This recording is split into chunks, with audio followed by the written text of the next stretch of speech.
Mal si počas svojho podnikania nejaké také situácie, že si musel vystúpiť zo svojej komfortnej zóny, zvládať nejaké prekážky, bolo ti niečo nepríjemné alebo neprirodzené? Už len to slovo, že podnikanie, že ty stále vlastne niečo musíš podniknúť. Hej? To už z tohto princípu to je, že asi to nie každý chce a je to práve že permanentný diskomfort. To sú tie sinusoidy a ty sa sem tam vezieš na tej sinusoide, keď si hore, ale po noci príde deň a po dni príde zase noc a to si v kuse na jednom kolotočí. Jasné, čiže stále rozmýšľaš, stále dookola, rozmýšľaš nápady, snažíš sa uvažovať nad tým, kde posunú tú firmu, akým smerom, nad produktmi? Aj tak, že vieš, že nielen firmu, ale teraz úlohou lídra je hlavne aj nielen na seba pozerať, to je primárne, že nie na seba, ale naozaj, že stále hľadať individuálne, či k vám, ako kolegom svojim a fakt takým až partnerom vo firme, že proste sa vnímame úplne, že kam to posúvame, kam seba posúvame a teraz áno, a potom, že procesy a firma a produkty.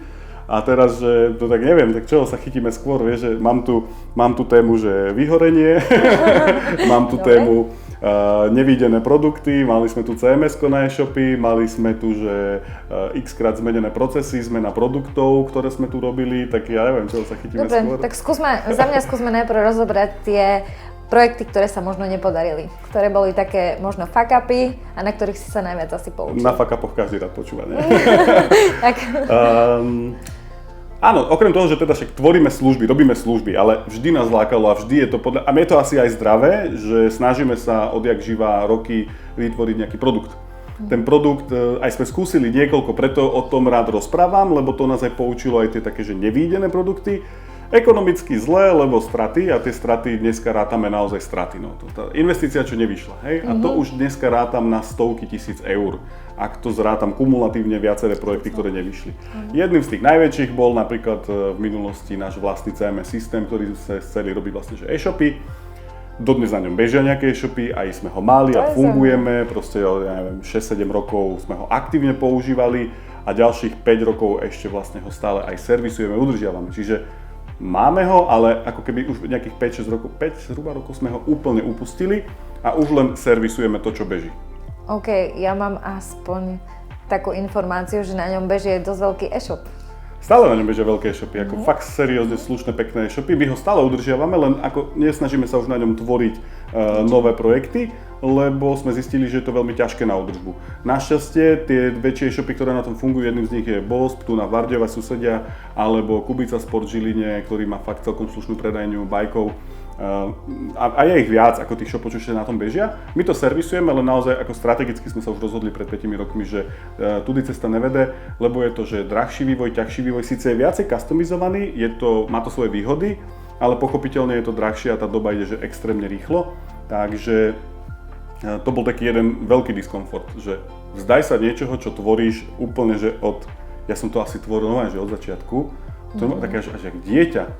To veľa ľudí podľa mňa to možno ani nedá, že niečo, čo si tvoríš ako až dieťa, máš to už fakt namakané, si povieš, že však už to len predávať a my v tom najlepšom sme sa rozhodli, že no a ideš do šuflíka. A reálne, keď som to zrátal za tie roky vývoja, koľko sme tam dali hodín a teda peňazí, to bolo vtedy naozaj, že cez 250 000. Ale to bolo asi jedno z veľmi dobrých rozhodnutí, dnes to spätne súdim, lebo naozaj sme sa posunuli na ďalší level s iným produktom, čo je teda platforma Magento, na ktorej pracujeme. O tom tu nemusím dnes rozoberať, ale z tých ťažkých, diskomfortných rozhodnutí toto bolo jedno z nich. Jasné. No tak poďme možno k tomu vyhoreniu teraz. Vyhorenie. Ja neviem, či ho každý zažil, ale podľa mňa z tých podnikateľských krúhov veľa ľudí zažilo vyhorenie, alebo bolo minimálne... Podľa mňa možno ani nie aj z podnikateľských, ale všeobecne. Hoci kde. Môže sa to stávať. Všeobecne platí, ak to prepáliš, ak vyhorenie. Hej? Prepáliš podľa mňa ten diskomfort toho, že až príliš tomu dáš veľa a nezamyslia sa nad nejakými vecami možno out of box. Nevedel som sa zastaviť. Čiže to bolo presne také obdobie, kedy máš pocit, že veľa problémov, každý problém ideš hasiť a riešiť a vlastne ich nie si schopná vyriešiť, lebo už sa ti tak v tej bubline tvojej nakumulujú, že vlastne ty už ani prestávaš chápať, čo je tá hlavná priorita a hasíš sekundárne požiare, pričom najväčší ti niekde horí a ho ani nevidíš. Ale to je normálne stav, do ktorého sa dostaneš. Veľmi ťažký. Áno, prepáč, že ťa prerušujem, ale teraz máš už také obdobie, že máš ten v work and balance, že snažíš sa... Balans, no nie. Nie? Akože balans tomu pomôže, ale povedzme si úprimne, že mnoho ľudí, čo podniká alebo začalo niečo tvoriť, tak v tých začiatkoch fakt pracujú, že mnoho hodín denne. Ale áno, aj to je taký faktor na vyhorenie. Jediným týmto je proste liekom fakt taký nejaký balans toho, že nevrajím, že hodinový, že teraz 8, to v žiadnom prípade, však budeme možno o tom dnes ešte hovoriť, ale skôr, že mať tie koničky, aj dnes sa možno o nejakých záľubách budeme baviť a tak, potrebuješ to vyvážiť nejakými aktivitami mimo, kedy nerozmýšľaš nad pracou a hlavne potom som si uvedomil, že sa stíšiť. Normálne sa stíšiť, upokojiť a pozrieť na veci out of box, že no, poďme si to rozbiť na drobné, lebo hasím na každej strane a to bolo zle. No len najhoršie na tom je to, že toto niekto nedá, ja som to chvála Bohu dal, ale to bolo, že na hrane, lebo to máš pocity vtedy, že ja všetko balím. Ja to balím, predám, zruším, vyhodím, podpalím cez okno, strašný pocit, hej. Všetkých ideš prepustiť, všetko, celé zle, celý svet sa ti rúca, hej, v tej chvíli. Naozaj, že extrémna situácia, zažil som ju, bolo to, neviem, presne niekde zlom tých 5-6 rokov dozadu. A presne vtedy prišli tie také u mňa aj väčšie veci, že to ma vtedy aj tak nakoplo, že dobre, musíme razantne zmeniť niektoré veci, produkty, to ako to predávame, fungujeme, všetko.